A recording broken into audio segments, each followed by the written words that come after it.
Nous sommes des élèves du collège Thibaut de Champagne et nous faisons un reportage sur la biodiversité. C'est dans le cadre de la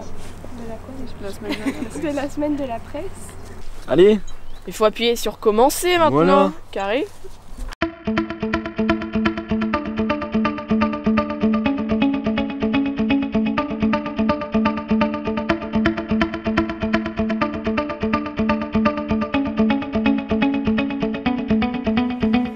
Donc au début on a filmé le logo, enfin pas le logo mais le nom du collège inscrit sur le mur. On a filmé le logo du conseil départemental qui a financé des actions qui ont permis au collège de recevoir le label d'éco-collège. Après on a filmé pour dire ce qu'on allait présenter et ce qu'on allait dire pendant le reportage.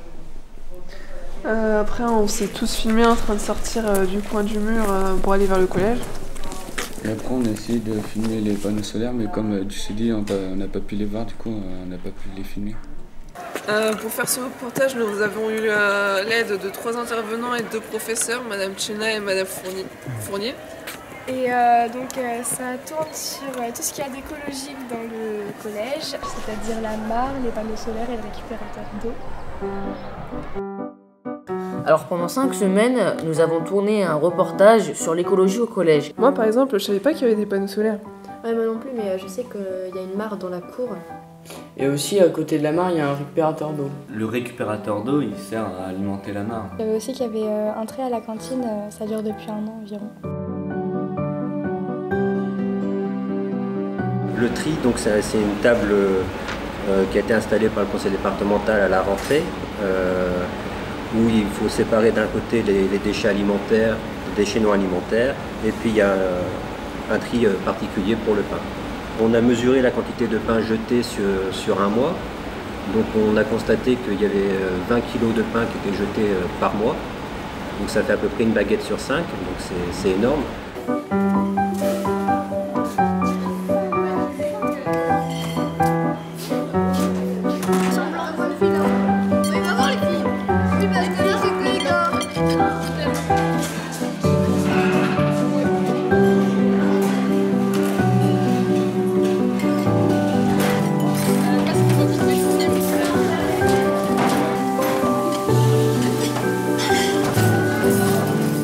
J'ai aussi entendu parler comme quoi ils utilisaient les restes pour le mettre dans le compost.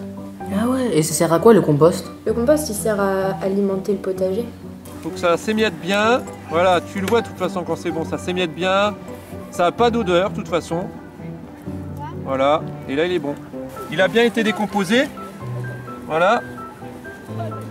Allez, tiens, je te le donne. Tu remplis ton bac et puis on mettra les plantes aromatiques après. Ah, des bonbons. Le compost, justement, ça va servir à faire de l'humus pour justement les plantes qu'on fait pousser au collège.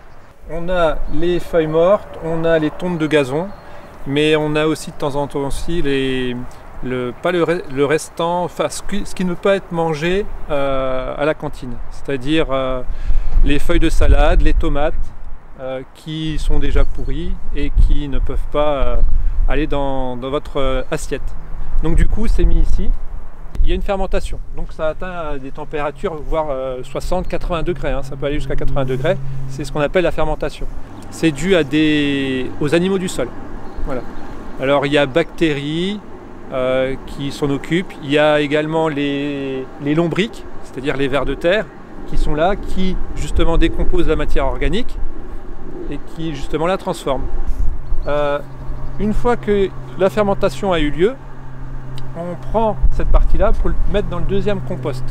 Et là, c'est la maturation. En gros, c'est 1 an. Hein. On le met dans le dernier bac. Et là, justement, dans ce dernier bac, on peut l'utiliser, le bac vert, hein, en dessous. On peut l'utiliser pour le mettre justement dans le potager.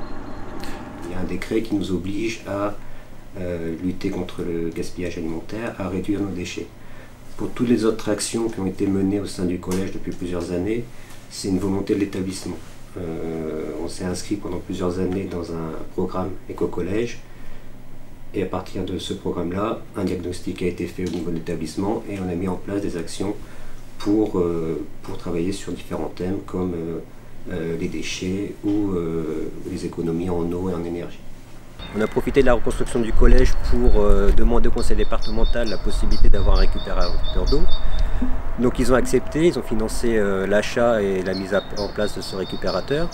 Donc c'est un récupérateur de 30 mètres cubes à peu près, qui permet d'alimenter le potager qu'on voit là, la mare pédagogique et puis le sanitaire des élèves. Dans cette mare, on voit apparaître une centaine d'êtres vivants différents, une centaine d'espèces différentes. Alors, vous allez me dire, une centaine d'espèces différentes, oui, il y en a énormément. Si on part des animaux, des plantes aquatiques et tout ce qu'il y a autour, ça fait bien une centaine d'espèces différentes. Alors, on utilise aussi cette mare pour les écoles primaires. Donc les écoles primaires y viennent lors de la fête de la science et on étudie justement les petites bêtes de la mare.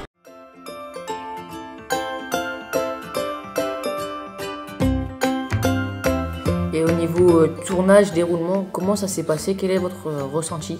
Nous avec Léa, on a fait la voix off. Moi j'ai fait le tournage et tous les plans différents et ça m'a plu. Moi je me suis servi de la caméra pour interviewer Monsieur Derianic dans son bureau. On a utilisé 2 caméras avec un angle de 40 degrés et... Moi dans la cantine, malgré le bruit des machines, on a quand même réussi à l'interviewer. Qu'est-ce qui vous a le plus intéressé ou gêné durant ce tournage? Moi j'ai bien aimé le tournage, tout ça, c'était bien, servir de la caméra, tout ça. J'ai bien aimé aussi parce qu'on a aussi découvert en même temps que ouais, on a découvert beaucoup de choses qu'on ne savait pas forcément. Moi j'ai bien aimé utiliser l'appareil photo de Madame Fournier pour prendre des photos.